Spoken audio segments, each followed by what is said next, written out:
Like, I went home and I wrote it down on my sheet rock in my closet.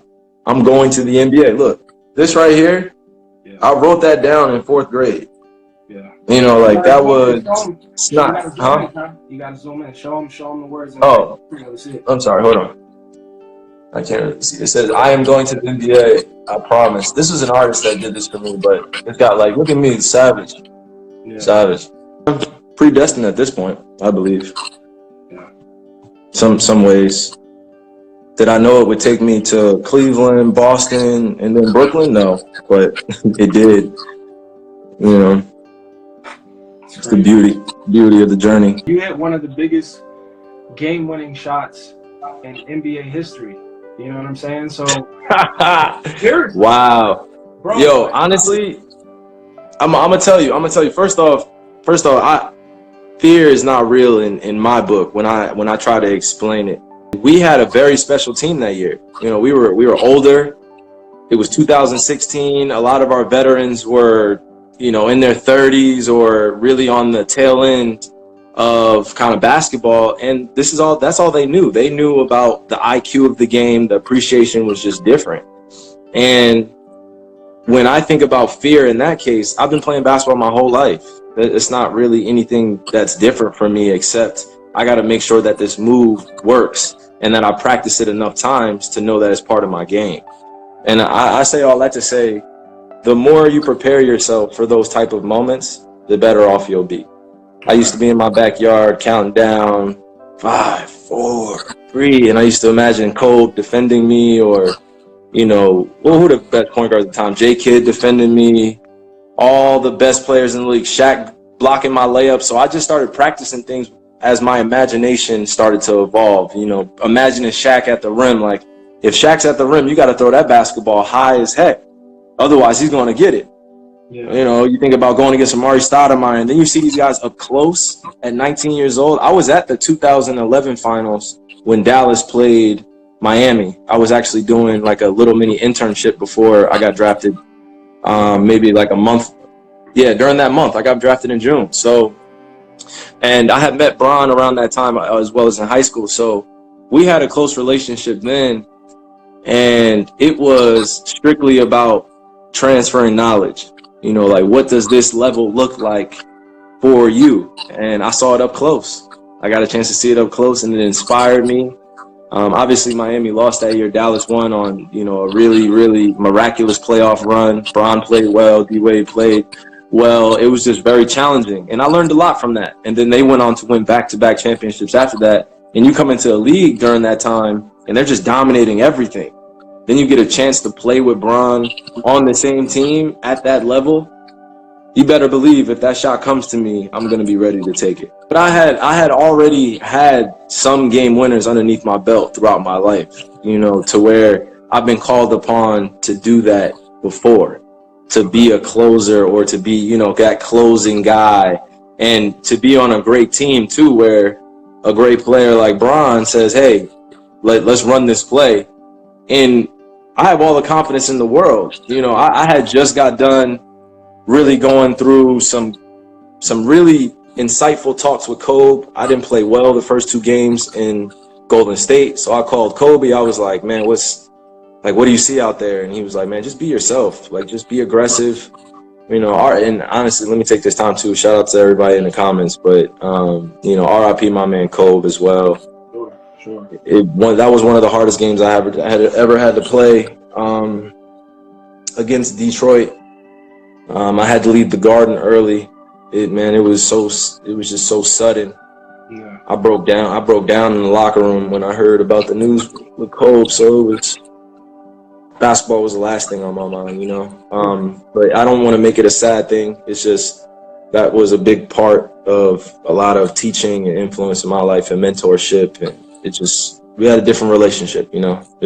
I followed a lot of that man's patterns, you know, I copied a lot of that man's moves and who he was as a person, and even the way he went about his life. You know, it wasn't really about connecting with everyone all the time. It just, when you're on a different thought pattern at times and you're trying to explain yourself, you can overthink and overdo, and that man really channeled all that energy and all that hate that people have for him and channeled it all into a bunch of FUs. And I'm going to show you guys on this level. And it's just, I had to transfer from Montclair Kimberley. They unheard of young man. It was getting 30. I was averaging like a triple-double my sophomore year of high school. I was averaging like 26, 10, 10, and like 3 blocks. Like the only defense I done played. Like it was so crazy. Like I was doing everything, bro. Then I transferred to St. Pat's, and I tell you, it changed my whole outlook on things. I went from. Can we hold on? Can I intervene right quick? What's up? Go ahead. So let's put it in perspective. So the 30 that Kai was scoring at Montclair Kimberley, I was already at St. Pat's, and a couple of my other teammates were already at St. Pat's. We hadn't heard about this. We didn't hear about this until Kyrie was transferring in, and we didn't know the magnitude. We didn't know how powerful this 30 points a game was, because there's a guy named Corey Fisher that's still my favorite player to this day. So I just want to big up Corey Fisher while we're in this chat. No, real talk. Shout out to C Fish. Okay. He and others in St. Pat's history set the standard of what it meant to be a St. Pat's Celtics. Shout out to Kevin Boyle as well.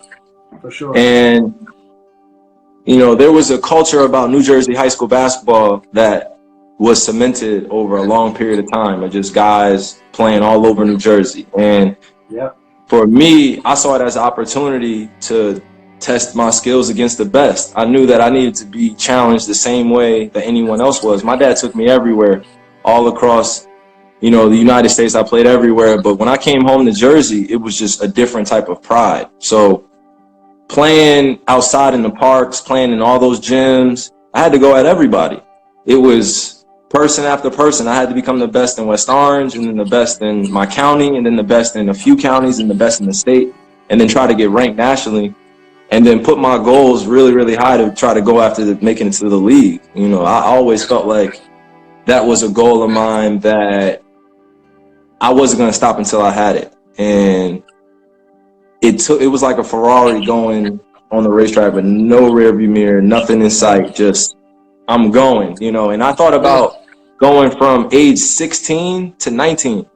I went from transferring to St. Pat's at 16, going through that whole entire journey of high school career, trying to get ranked, trying to be the best in my class, trying to be on everyone's pre-draft rankings.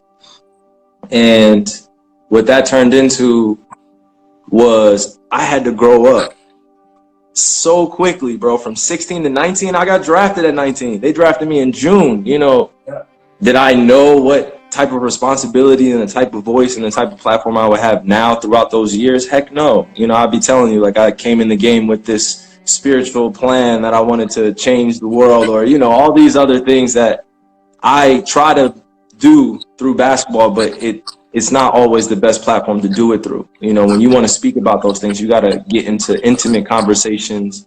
You got to go inside the communities so you align with like-minded people. It's no disrespect to the NBA. I love being in the NBA. I love entertaining. I love the art form. But outside of that, there exists myself and how much I appreciate diving into my history and talking with people and being around, just doing, learning about the world, bro. Yeah. So I think about that too. Is it unfair to be 19 years old and, you go from, no, you sign up for it. And now you get to be 28 years old and look back on those times and acknowledge it that, it happened. You learn from it. I'm sorry if I offended you, but this is who I am. Yeah. And you ride out like that. And to circle back to your journey at St. Pat's, you came, you saw, you conquered, you destroyed, you did what you do, and the journey was beautiful, man. It was great. Great times to see. Yeah. Great times. Still great times, bro. So it's on you, man. Still great times ahead, man. Shout out to everybody in here watching, though, too. Word. Like, really, man. I don't do this often, but when I do, this is about literally just connecting 100%. Even though this is as awkward as it gets, just kind of reading people's comments and, you're trying to keep things interesting. Shout out to Dame Dollar, bro. He's really taken Like, he's taking all of us, bro. Like, how do you know about that? How do you know about that new Kai? What are you talking about? How do you know about what you mean? Come on now. Oh, you Dame's playing? tapped in. No, I'm not playing it. No, I'm not playing it. But I'm pretty sure it gets on the wire that I go in the studio every once in a while. But I have more of an appreciation for what he does because he's actually out there, bro. Shout out to him. Please support Dame Dollar, bro. That's the big homie right there. Love that dude, bro. Love competing against him on the floor, too. Killer. Oh, my goodness. Did you see what he did last year, too? Absolutely. When you get savage enough to go like this, like when you wave somebody goodbye from a right step back hard, hey, side step from like 30-something feet, bro. Yeah, he was coming from a different place. That was a different one. Nah, it's different in the playoffs, bro. It's different. It's very different in the playoffs. That you gotta turn into a killer. You know, he's a killer. It's a different monster. You do stuff like that in the playoffs. He game balled. Who else? The Rockets, like that, going left, fading. I was watching that on the other day on YouTube. I watch everybody diligently.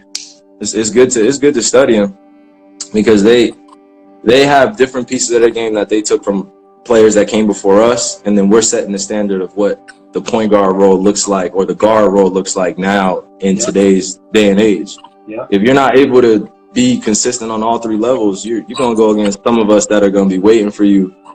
You know, like sushi, bro. We come to us at a home game or an away game, and you can feel it now. Though the competition is at that level, especially. Oh yeah, crazier. Because I remember. Oh for sure. Because we've all been competing against each other for a while now. Most of us, like we're the next generation of leaders of our classes, our generations, for sure.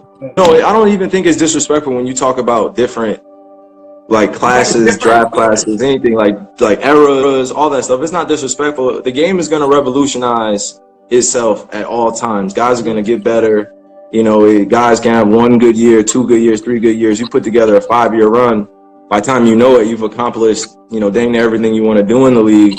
Yeah. So guys are getting at it younger too. Giannis was MVP at what, 22, 23, something like that. So guys are doing unbelievable things. You got Ja Morant, Zion coming in with the type of following that they have that it's actually being shown on TV. Those guys are exciting to watch. They're exciting to really see up close, but actually they're entertaining. So shout out to all those guys, man, that are changing. I'm sorry to cut you off, but somebody thought I was talking about Devin Harris. Yo, Devin Harris was good for our Nets at one point, man. Yes, Devin Harris put on for the Nets for a minute. Oh man, yo, we had to being a struggling Nets fan at one point. Oh my goodness, bro. It's rough. All my Jersey people know before the Nets went to Brooklyn. Yeah, it was rough. Trying to fill that Continental Airlines Arena up. They were selling 3-game packages for like $90. They had like the Milwaukee Bucks, the Pacers, and the Raptors. You could get it for like $99. And my dad would buy that package of games. And I just remember the smell of popcorn. I remember the seats. Heavy popcorn. No, bro, I went home from that finals game that I went to that my dad, we were up in the nosebleeds, bro. I still had the waving white towel from when they were in the finals. We were up in the nosebleeds. God bless my dad too, man. Like that dude, he really sacrificed a lot.